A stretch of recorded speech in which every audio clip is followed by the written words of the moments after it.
बिस्मिल्लाहिर्रहमानिर्रहीम। दोस्तों, एक नया मौजू लेकर आपकी खिदमत पे हाजिर हुआ हूँ। सुपर विलेज पे तमाम नए और पुराने आने वाले व्यूवर्स को खुशामदीद। दोस्तों, ये आप सबका अपना ही चैनल है, किसान वीरों को खुशामदीद करता हूँ।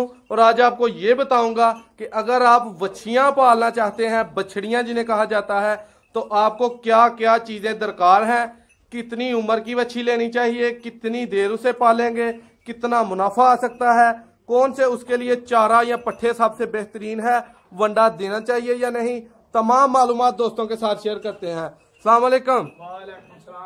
दोस्तों, तारफ आपको पिछले वीडियो में पार्ट 1 में करवा दिया है डोगर साहब का। डोगर साहब की मूछें बहुत ही मशहूर हैं। हमारे इलाका सियालकोट में मुन्ना डोगर का नाम कट्टियां जानती है मुझे। जी बिल्कुल, कट्टियां और वछियां पालने में मुन्ना डोगर का नाम पूरे सियालकोट में बहुत ही मशहूर है। आज इनसे आपका तारफ कराते हैं कि आप कैसे इनकी मालूमात पर अमल कर मजीद फायदा कमा सकते हैं। अच्छा डोगर साहब, ये दसो सानू कि वछी जिहड़ी है इनू सब तो बेहतरीन खुराक केड़ी है? इन्हां वास्ते खुराक है इन्हां नूं ज्यादा चारे की जरूरत है। बाहर चराई वास्ते होनी चाहिए जगह जी। कुछ ते कुछ इन्हां नूं तूड़ी जी ते पट्ठे मौसम दे जेड़े दे भी होण, वो तूड़ी विच जरूर पानी है थोड़ी। सही हो गया। हाँ जी। अच्छा, तूड़ी इन्हां लई बेहतर है। वंडा शंडा इन्हां नूं केड़ा पाना चाहिए? इन्हां नूं ज्यादातर बहुतियां छेती जवान तां होंदियां ने, इन्हां नूं चोखर विच पैना चाहिदा जी। हाँ जी।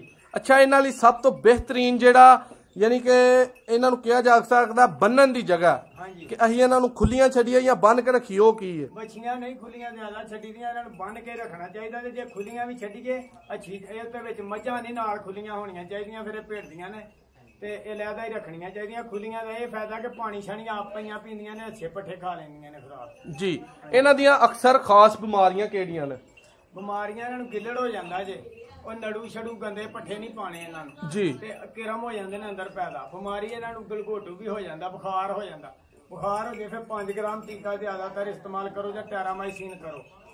ते किरमा वास्ते इन्हां नूं तुसीं लिया के दवाई दवो, नीलवर्म नीलदैन जेड़ी भी देनी है, ठीक हो, डॉक्टर की मालूमात दे नाल दवो जी। सही हो गया। मसाले भी जानकार आ, असीं इन्हां नूं समझने आ ते देसी मसाले असीं दिन्ने आ, असीं ते ज्यादातर नहीं दिंदे। देसी मसाला जात केड़े ने देसी या किवें देईदे ने? हां जी, ਉਹ जीरी जवैन तुमा कौड़ सुंड पा के ते सारियां चीज़ां पा के विच नमक काला ते ਉਹ बना लो घर पीस के सारा ग्राइंडर करके ते थोड़ा थोड़ा वो दे दिया करो कदी कदी। ਉਹਦੇ ਨਾਲ पानी भी अच्छा पींदे ने ते किरम शिरम खत्म हो जांदे ने पेट दे।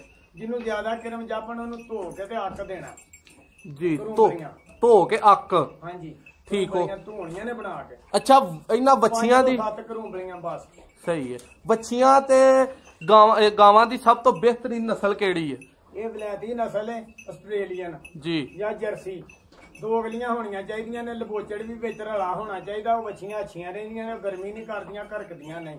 सही हो गया। अच्छे तरीके दे नाल रहिंदियां ने, वो दुध भी चंगा दिंदियां ने। साडे कोल दोगली नस्ल दियां सब गाइयां ने ते एक जेहड़ी ये बहुत ही वलैती वो है डब्बी गां दे सामने खलोती जी, घरकदी बड़ी है फिर। सही है। तारा मीरा देईदा। अच्छा, जेड़ियां गावां गर्मी च गर्मी बहुती करदियां ने? हां जी, इहो वजह वो वलैती करदियां, दोगलियां नहीं करदियां। सही है। आ बच्चियां वेखो मैं लईयां बाहर माशाअल्लाह। अच्छा, जेड़ियां करदियां ने गर्मी, उन्हां नूं की देना चाहिदा? उन्हां नूं ज्यादातर तारा मीरा देना चाहिदा, ठंडा हुंदा, विच लस्सी दे 2-4 दिन पियो छड़ो। सही हो गया। माशाअल्लाह, बहुत ही खूबसूरत जानवर, गूढ़े लाल रंग दे, लाल रंग दे, चिट्टे काले, हर जेड़ा ना नस्ल मौजूद है, हर रंग मौजूद है। साडे कोल बच्चियां सब घर दियां ही पालने ज्यादा माशाअल्लाह। देखो बच्चियां माशाअल्लाह। ए मनु शौक सी कली लबोचड़ दा, फिर मैं नीली लबोचड़ लियांदी है बच्ची। ठीक है। ए जेड़ी नस्ल है। हां जी। अच्छा, इन्हां दी जेड़ी ब्रीड हुंदी है नस्ल कशी, ओदे बारे च की करदे हो? बच्चा विच अपना रखिया है। ठीक है। खड़िया मांग के बच्चा जेड़ा वो केड़ी नस्ल दा होना चाहिए? दोगला नस्ल दा होना चाहिए, दोगली गां चंगी रहेगी। सही हो गया। यानी कि बच्चा तुसीं अपना इन्हां दे विच रखिया है। हां जी, ठीक हो गया। अच्छा, इन्हां नूं वंडा शंडा भी पांदे हो बच्चियां नूं? वंडा जेड़ी खुराक गाइयां खाणियां नाल इन्हां नूं बन के तां छेती जवान होना है ना, फिर इन्हां 1.5 ਤੋਂ 2 साल दे विच सू पैना, 2.5 साल तक। ठीक हो गया। कोई बड़ी लेट होगी तो 2.5 साल पे जाएगी, नहीं तो छेती सूनियां 2-3 साल तो पहले। सही हो गया। अच्छा, एक बच्ची जेड़ी है वो अज पैदा हुई, किन्ने सालां बाद औसतन सूपेगी? ਉਹ ਜੇ ਤੇ ਪੂਰੀ ਸੇਵਾ ਕਰੀਏ ਤੇ 18-17 ਮਹੀਨਿਆਂ ਦੀ 19 ਦੀ 22 ਦੀ 20 ਦੀ ਸੂ ਪੈਂਦੀ ਹੈ। ਠੀਕ ਹੈ। ਬਹੁਤੀ ਜ਼ਿਆਦਾ ਛੇਤੀ ਵੀ ਨਹੀਂ ਸਵਾਣੀਆਂ ਚਾਹੀਦੀਆਂ, ਫਿਰ ਉਹ ਬਕਾਰ ਹੋ ਜਾਂਦੀਆਂ ਹਿਸਾਬ। ਅੱਛਾ, ਅਗਰ ਬੰਦਾ 10 ਵੱਛੀਆਂ ਪਾਲਦਾ ਇੱਕ ਤੇ ਉਹ 2 ਸਾਲਾਂ ਬਾਅਦ ਕਿੰਨਾ ਮੁਨਾਫਾ ਕਮਾ ਸਕਦਾ? 10 ਵੱਛੀਆਂ ਉਹ ਲੈਂਦਾ ਨਾ 20-25 ਹਜ਼ਾਰ ਦੀਆਂ, ਤੇ 2 ਸਾਲ ਬਾਅਦ ਉਹਦੀ 2 ਤੋਂ 2.5 ਲੱਖ ਤੱਕ ਵੱਛੀ ਵਿਕਦੀ ਹੈ। ਅੱਛੀ ਨਸਲ ਦੀਆਂ ਹੋਣ ਤੇ 25 ਲੱਖ ਰੁਪਇਆ ਉਹਦਾ ਬਣ ਜਾਂਦਾ, ਫਿਰ 5 ਲੱਖ ਦੀਆਂ ਲਿਆ। ਯਾਨੀ ਕਿ ਉਹਦਾ 25 ਲੱਖ ਰੁਪਇਆ 20 ਲੱਖ ਰੁਪਇਆ 2 ਸਾਲਾਂ ਚ ਕਮਾ ਸਕਦਾ ਅਗਰ ਉਹ ਇਹ ਬਿਜ਼ਨਸ ਕਰਦਾ। ਹਾਂਜੀ, ਵੱਛੀਆਂ ਦਾ ਸਭ ਤੋਂ ਚੰਗਾ ਹੈ ਜਲਦੀ ਸੂ ਪੈਂਦੀਆਂ ਨੇ। ਠੀਕ ਹੋ ਗਿਆ। ਤੇ ਚਿਚੜਾਂ ਬਾਰੇ ਪੁੱਛੋ।